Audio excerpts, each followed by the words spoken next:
Hey guys, Bible in a year. How about that? Episode 75. Whew. It's been a lot, but boy, it has been good. It has been rich. Do you know what people should do? They should like it. They should comment. They should subscribe. They should ring the bell. And we were joking about this at the end because I didn't know whether you were old enough to know this, which is, let's just be honest. You're the young guy. And when I say you're the young guy, I mean the youthful, vigorous guy. My wife told this story last night to our guests. She said, I had a cardiology appointment, and Kevin went with me one day to this cardiology appointment. And when we checked in, the nurse said, hello, Mrs. Cain. Who do you have here with you today? Your father? My goodness. So you're the young guy, and I am the silver fox. I asked you last episode, do you know who Paul Harvey is? And you were like, come on, Kev. Of course I know who Paul Harvey is. Do you know who Paul Harvey is? Because this is the rest of the Samson story.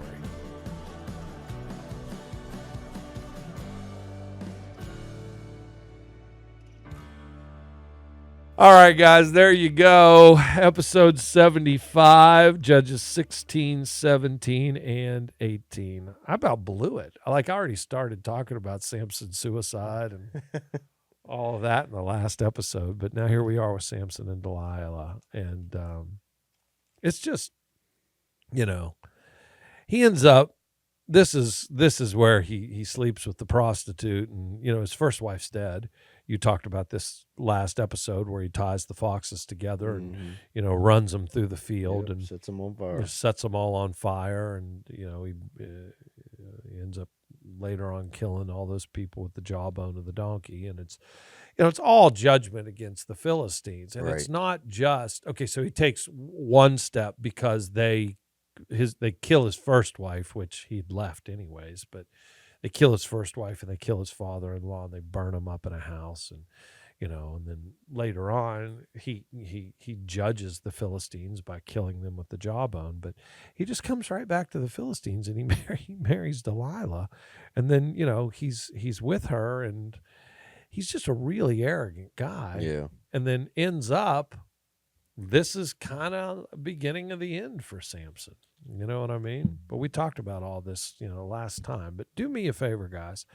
All right? So 3 times he goes through this. Pick it up, Judges 16, 15. Okay? This is the 4th time that this goes down. Then Delilah said to Samson, how can you say I love you when you won't confide in me? This is the 3rd time you've made a fool of me and haven't told me the secret of your great strength. With such nagging, she prodded him day after day until he was sick to death. So he told her everything. Pause. If 3 times you've told her what is happening and it didn't really happen, and all 3 times your wife betrays you to the Philistines, why would you tell her a 4th time? Right. And tell her the actual Truth. Source of your strength. Mm. I mean, this is a character study into where Samson is at this point of his life. So he's told her 3 times. All 3 times she's betrayed him. He doesn't kick her to the curb. He keeps her around. This is how arrogant this man is at this point. Okay? And again, we've talked about this. Roll call of faith, not an evil man, but sinned and fallen short of the glory of God, used as a vessel of God. He believes in his own strength and its inability to be lost so egotistically that he keeps her around and tells her the actual truth the 4th time because he thinks he can't be defeated. Mm. And yet, verse 17, so he told her everything.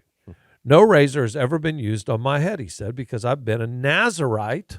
We talked about that when we did the book of Numbers. A Nazirite dedicated to God from my mother's womb. Okay? Which, pause there. When you think about the responsibility of the Nazirite. He got the hair part right, but even him eating that honey out of the carcass of the lion that day, Yeah. he negated his Nazirite vow by doing that. He negated his Nazirite vow by sleeping with the enemy, so to speak. He doesn't realize that the power that is moving through him is not because of his devotion to the Lord. It's not because of a vow that he made. It's because of the grace of God that was upon him. He's just a vessel. That's right. Okay? If my head were shaved, my strength would leave me, and I'd become as weak as any other man. When Delilah saw that he had told her everything, she sent word to the rulers of the Philistines, "Come back once more. He's told me everything." So the rulers of the Philistines returned with silver in their hands. After putting him to sleep on her lap, she called for someone to shave off the 7 braids of his hair. And plus, how about that? How much did he have to trust her to fall asleep on her lap like that?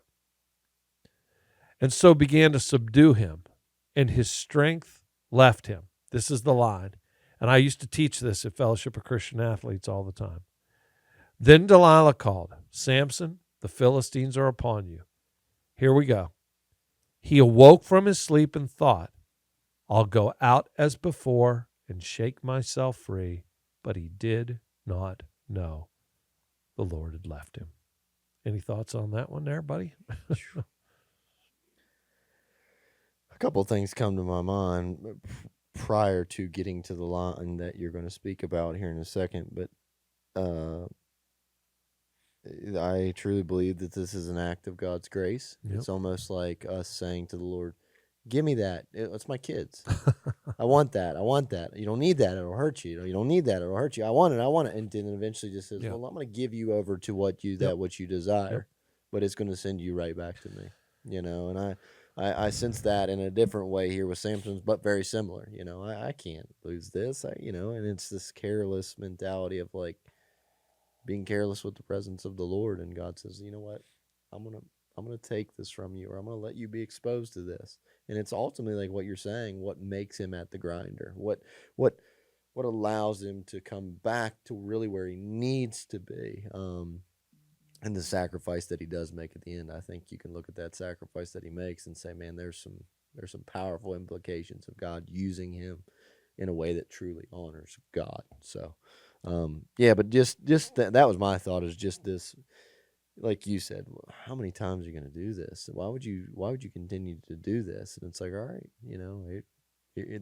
I think it could have been, as you spoke before, breaking the Nazirite vow in other instances, it could have been anything, but in this particular instance, it's the hair. I'm sure there's some significance behind that, but I just look at that and say, man, how many times if I win at something and God's like, this is not it, until it's like, oh, it hits you. I can't shake myself free of this. So he awoke from his sleep and thought, "I'll go out as before. I'll go out as before and shake myself free." Yeah. He took it for granted, but he didn't know the Lord had left him. So, come on, man. I don't have to pray. I lead prayer 4 times a week. Yeah. Come on, man. I don't have to study the Bible for this sermon this week. I listen to the scripture every day when I'm walking on that treadmill. Come on, man. I don't have to give myself to God and ask for the Lord to prepare my heart to do a eulogy. I've preached 1,500 funerals in my life. I will go out as before and do what I've always done.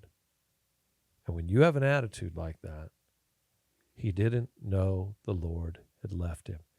That is a statement of a man saying, "Don't you know how many Philistines I've killed?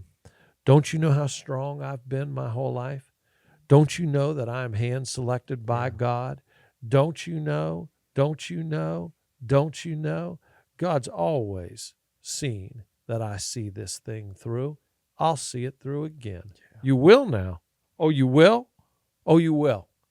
So, you're going to minister from the past, brother, this is this day's bread. Yeah. That's why Jesus says, give us Mm. this day's Mm. bread. Yeah, I've got experience. Yeah, you've got experience. But the only thing that fuels me is my present devotion Yeah. to Almighty God. This is Jesus saying, do you think that God is going to answer you because of years of friendship? No. Hmm. I love the King James version of the word. It is because of importunity, persistence. It's that I stick with God day after day. How many times have you and I both said that from that old Dunkin' Donuts commercial? Time to make the donuts. That's it. Yeah. You just get up and do it Yep. every day. And this is where Samson, when he tried to get up and do it, because he hadn't been getting up and doing it, Yep. he couldn't do it. Yeah. He couldn't do it. There's this beautiful picture. There's this beautiful imagery, I think, painted metaphorically, at least for me, of God being on the edge of Samson's heart all the way through this process of this building point. And it's almost like metaphorically in this moment, Samson says, "Get off the throne of my heart, God." And he's saying, "I'll do it. I can do this. I can overcome this because that's what I've done." He took before God these for are- granted. Yeah, it's just kicks God off the throne of his heart and says, "I'm going to be the king of my own life." How often do we take God for granted? Mm. How often do we take our spouses for granted? How often do we take our parents for granted? Like, man, I'm just telling you, and I'm not trying to be whatever by this just Yeah. because my mom just went on to be with the Lord. You better make the most of every moment. Yeah, How many times you hear that and people go, "Oh yeah, that's good advice." What should I do now? You should Right, make the right. most Right. of every Yeah. moment. And that's part of the problem here with Samson. Look, man, you just don't get up. right. And God says, "Oh, is that how it's going to be? Okay. Now your hind end's going to the grinding wheel, Mm. and it's going to go to the grinding wheel without your eyeballs. Mm. You're going to push this thing, and I'm going to beat you down so low. Mm. Sometimes God's got to tear you down in order to build you up again." Yep. And that's what we see here with Samson. Hey, we've got 2.5 minutes to go. Let me do one thing here before we finish. We talked a lot about Samson. Judges 17, there's this strange kind of passage where this guy named Micah steals some silver, has this connection with his mother. They get into this deal where Micah creates his own gods and sets up his own priesthood. Now, again, this goes back to Aaron and the Israelites taking those golden earrings and creating that golden calf. We've got to be careful about this in our world. Yeah. We cannot create our own idols, set up our own priesthood, and worship God with some sort of compromised Yeah. way that we see Yeah. fit. That's not how it works. And the same thing is present there in Judges 18. Okay? You've got the Danites, the tribe of Dan, who, again, we have division in the ranks. They overthrow Micah. They steal those gods, and they also try to set up some form Right. of worship, and that's no good either. And then a third point as we finish up here, Judges 18:1 and Judges 19:1, they both say the exact same thing. In those days, Israel had no king. So watch this. They shift from God rule to a monarchy under Samuel. Samuel, while he's not really named as the last judge, he judges Israel up until the time of the last king. Right. Because ultimately, all of these judges aren't kings. No. I love that they're named as judges, okay?